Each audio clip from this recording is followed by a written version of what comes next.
Hi అండి, అందరికీ నమస్తే. Welcome to my channel Veni cooking and life style. ఈరోజు మంచి బ్రేక్ఫాస్ట్ రెసిపీ చూపిస్తాను. చాలా టేస్టీగా ఉంటుంది, ఈజీగా తొందరగా చేసేసుకోవచ్చు. నార్మల్గా ఇడ్లీ చేసుకోవాలంటే ఫర్మెంట్ చేసి చేసుకోవాలి కదా, అలా టైం లేనప్పుడు, బ్యాటర్ లేనప్పుడు ఇలాగా అటుకులతోటి మంచి ఇడ్లీ ప్రిపేర్ చేసేసుకోవచ్చు. చాలా టేస్టీగా ఉంటుంది, అందరూ ఇష్టపడతారు. పిల్లలకైతే మరీ నచ్చేస్తుంది, చాలా ఫాస్ట్గా అయిపోతుంది. రెసిపీలోకి వెళ్లే ముందుగా నాది ఒక చిన్న రిక్వెస్ట్ అండి. నా ఛానల్ని ఎవరైనా కొత్తగా చూస్తూ ఉన్నట్టయితే కనుక నా ఛానల్ని సబ్స్క్రైబ్ చేసుకోండి. వేణి కుకింగ్ అండ్ లైఫ్ స్టైల్. ఇలాంటి కొత్త రెసిపీస్ ఇంకా వస్తూ ఉంటాయి. అన్నీ కూడా న్యూ వేలో చూపిస్తాను. ఈరోజైతే అటుకులతోటి ఇడ్లీ చూపిస్తాను. అటుకులు 1.5 కప్పు తీసుకున్నాను. అటుకులకి వాటర్ పోసేసి ఒక 15 మినిట్స్ అట్లా నానబెట్టి పక్కన పెట్టుకోవాలి. ఇంట్లో ఉన్న మనుషుల్ని బట్టి మీరు అటుకుల క్వాంటిటీని పెంచుకోవచ్చు. ఇక్కడ మేమైతే 1.5 కప్ తీసుకున్నాను. తర్వాత వచ్చేసి అదే మెజర్మెంటు 1 కప్పు రవ్వ తీసుకుంటున్నాను.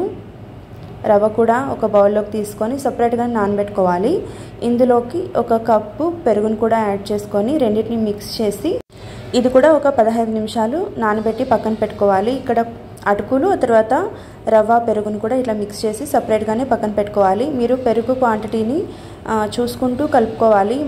రవ్వ నానేసరికి పెరుగు అంతా పీల్చుకుంటుంది కదా రవ్వ, అలాగా కొంచెం యాడ్ చేసుకుంటూ మనకు కావాల్సిన కన్సిస్టెన్సీ చూసుకుంటూ కలుపుకోవాలి. ఇక్కడ నేను కొంచెం వాటర్ కూడా యాడ్ చేసేసి బాగా ఒకసారి మిక్స్ చేసి పక్కన పెట్టుకోవాలి. ఇక్కడ చూపిస్తున్నాను కదా, ఇదే కన్సిస్టెన్సీలో ఉండాలి. నానిన తర్వాత కొంచెం టైట్ అవుతుంది.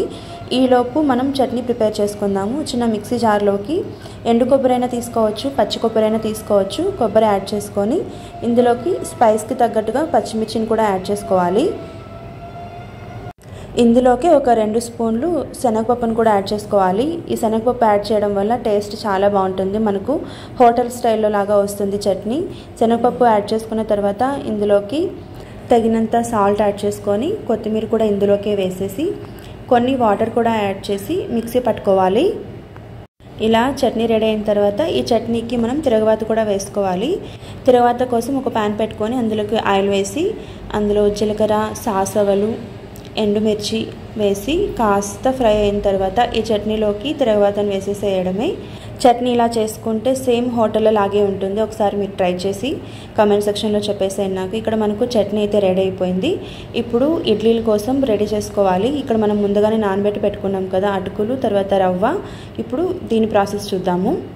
అటుకులు బాగా నానిపోయాయి. ఇందులో ఉన్న వాటర్ అంతా కూడా స్క్వీజ్ చేసేసేయాలి. ఇప్పుడు ఒకసారి ఇలాగా చేతితోటి మ్యాష్ చేసేసి రవ్వ బ్యాటర్ ఉంది కదా దాన్ని కూడా మనము ఇందులోకి షిఫ్ట్ చేసుకోవాలి. ఇదంతా కూడా ఇందులో వేసేసి ఒకసారి బాగా మిక్స్ చేయాలి. ఇలాగా కలుపుకున్న తర్వాత టేస్ట్కి తగినంతగా సాల్ట్ యాడ్ చేసుకొని కొత్తిమీర కూడా యాడ్ చేసేసి అన్నీ కలిసేలాగా మొత్తం ఒకసారి బాగా కలుపుకోవాలి. కొంచెం మనకు బ్యాటర్ అనేది కొంచెం వదులుగా ఉన్నా కూడా ఏం కాదు, మనం ఇడ్లీలాగా పెట్టుకుంటాం కాబట్టి. నేనైతే ఇలానే పెట్టేస్తాను, అయినా కూడా నాకు బాగా వచ్చాయి. మీరు కావాలంటే ఇంకొంచెం థిక్నెస్ పెంచుకోవచ్చు, అంటే పెరుగు క్వాంటిటీని తగ్గించుకుంటే మీకు కొంచెం టైట్గా కూడా అవుతుందన్నమాట. నాకైతే ఈ కన్సిస్టెన్సీ సరిపోయింది. ఇప్పుడు ముందుగానే ఇంకా ఇడ్లీ పాత్రకి వాటర్ యాడ్ చేసుకొని వాటర్ బాయిల్ చేసి పెట్టుకున్నాను. ఇడ్లీ ప్లేట్స్కి ఆయిల్ రాసేసి ఇలా చేతితోటే ఇడ్లీలాగా అలా చేతితో ఒత్తేసి ఇలా ఇడ్లీ ప్లేట్లోకి పెట్టేసుకోవడమే. ఇలా అన్ని ప్లేట్స్లోకి పెట్టేసుకున్న తర్వాత మనము స్టీమ్ చేసేసుకోవాలి. ఇడ్లీకి అయితే ఎలా చేస్తామో అలానే ఇక్కడ నేను ఒక 15 మినిట్స్ అయితే స్టీమ్ చేశాను. 15 నిమిషాల తర్వాత ఇలాగ మనకు అటుకులతోటి ఇడ్లీ రెడీ అయిపోతుంది. ఇలా స్పూన్ తోటి ఈజీగా వచ్చేస్తాయి. అన్ని ఇడ్లీలని ఒక ప్లేట్లోకి తీసుకొని ఇప్పుడు మళ్ళీ వీటికి ఒక చిన్న ప్రాసెస్ చేసుకోవాలి. అప్పుడే మనకు టేస్ట్ చాలా బాగుంటుంది. ఇప్పుడు ఒక కడాయి పెట్టుకొని అందులోకి ఆయిల్ వేసుకొని కొన్ని జీలకర్ర, కొన్ని సాసవలు, మెయిన్గా ఇందులోకి కావాల్సిన ఇంగ్రీడియంట్ నువ్వులండి. నువ్వులు కూడా కొంచెం చిటపట్లాడిన తర్వాత చిన్నగా కట్ చేసి పెట్టుకున్న పచ్చిమిర్చి ముక్కలు కూడా యాడ్ చేసుకోవాలి. అన్నీ కొంచెం వేగిన తర్వాత ముందుగా మనం చేసి పెట్టుకున్న ఇడ్లీలు కూడా ఇందులోకి వేసేసి కొంచెం ఫ్లేమ్ తగ్గించుకొని వీటిని ఒకసారిగా మిక్స్ చేసుకోవాలి. అంటే విరిగిపోకుండా చూసుకుంటూ ఇలాగా నేను చేస్తున్నాను కదా అలానే సేమ్ చేసుకోవాలి. ఇలా కాసేపు ఫ్రై చేసుకున్న తర్వాత లాస్ట్లో కొంచెం సన్నగా కట్ చేసిన కొత్తిమీర కూడా చల్లేసుకుంటే ఎంతో టేస్టీగా ఉండే అటుకుల ఇడ్లీ రెడీ అయిపోతుంది.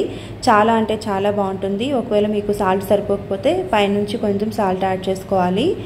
ఇలా ఒకసారి ట్రై చేసి చూడండి, మీకు ఖచ్చితంగా నచ్చుతుంది. ఇక్కడ మనకు అటుకులతో ఇడ్లీ అయితే రెడీ అయిపోయింది. బ్రేక్ఫాస్ట్ అయితే సింపుల్గా టేస్టీగా ఉంటుంది. పిల్లలకైతే చాలా బాగా నచ్చేస్తుంది.